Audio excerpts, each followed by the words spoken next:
इंसान अगर छांव देने वाले वृक्षों की कदर ना करे तो धूप उसका नसीब बन जाती है। ठीक वैसे ही इस दुनिया में मेरे जैसे सलाह देने वाले बहुत मिल जाएंगे, लेकिन हमारी कदर करने वाले इंसान बहुत कम मिलते हैं।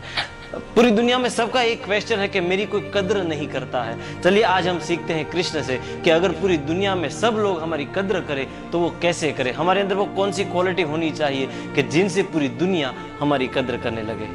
और सबसे पहले हमें खुद की कदर करना सीखना चाहिए, क्योंकि ऊपर वाले ने सब कुछ बेहतरीन बनाया, उसने दुनिया बनाई और एकदम परफेक्ट बनाई। शायद इसीलिए उसको कहते हैं supreme personality of the God head. उसने सब कुछ परफेक्ट बनाया, वो खुद परफेक्ट है और खुद परफेक्ट बनाते भी है। तो उन्होंने हम इंसानों को बनाया है। हम अगर ऐसा मानने लगे कि हम तो कमज़ोर हैं, हम तो ये नहीं कर सकते, हम वो नहीं कर सकते हैं, अगर हम खुद की कदर करना छोड़ देंगे तो दुनिया कैसे हमारी कदर करेंगी। और दूसरा लेसन हम कृष्ण से ये सीखेंगे कि अपनों से बड़े जो होते हैं ना, खास करके माता पिता, उसकी हमेशा कदर करें, क्योंकि जो इंसान अपने माता पिता की कदर नहीं करता है तो दुनिया भी उसकी कभी कदर नहीं करने वाली है। ये दुनिया की बात छोड़ो, ये प्रकृति, ये कायनात भी उसका साथ छोड़ देगी जो अपने माता पिता का साथ नहीं देता है। दोस्तों, जिंदगी में कभी भी एक चॉइस करनी पड़े ना तो पहली चॉइस हमारी फैमिली होनी चाहिए, क्योंकि अक्सर माता पिता जो हमारे लिए करते हैं ना, दुनिया में कोई नहीं कर सकता है। आप देखेंगे दोस्त छोड़ के चला जाएगा, यहाँ तक कि हस्बैंड वाइफ भी अपने एक दूसरे को छोड़कर चले जाते हैं, भाग जाते हैं, लेकिन आपने दुनिया में कोई ऐसा नहीं देखा होगा कि उसके माता पिता उसके बच्चों को छोड़कर भाग जाते हैं, कभी नहीं होता है। और कृष्ण से हम सीखेंगे तीसरी क्वालिटी कि हमें अपने बच्चों की भी कदर करनी चाहिए। जो बच्चे हमें सुपर हीरो मानते हैं, वैसे दुनिया तो हमें क्या मानती है हम सब जानते हैं, लेकिन हमारे बच्चे जो हैं वो हमें अपना सुपर हीरो मानते हैं, इसलिए हमें उसकी हमेशा कदर करनी चाहिए। ऑलवेज, चाहे बच्चा छोटा हो चाहे बड़ा हो, लेकिन हमें जो पदवी मिल जाती है ना सुपर हीरो की, वो कभी खोनी नहीं चाहिए। हम बार बार जब हम अपने बच्चे को इंसल्ट करते हैं या फिर हम डांटते रहते हैं, इससे उसका सुपर हीरो मर जाता है।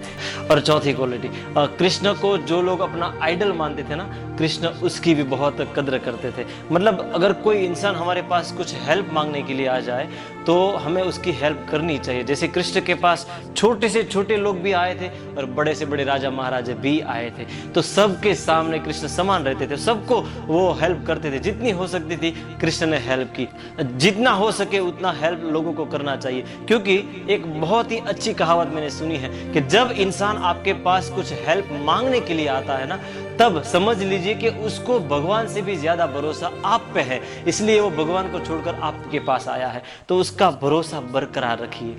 और आखिरी क्वालिटी हमारे अंदर ये भी होनी चाहिए कि हमें उस ऊपर वाले की भी कदर करनी चाहिए। आपको लगेगा कि ये क्या भजन भक्ति की बात कर रहा है, लेकिन मैं आपको बता दूं कि उस ऊपर वाले ने हमको ये दुनिया दी है, उस ऊपर वाले ने हमें जीने के लिए सांस दी है, क्योंकि ऑक्सीजन हम नहीं बनाते हैं, ऑक्सीजन एक प्रकृति बनाती है।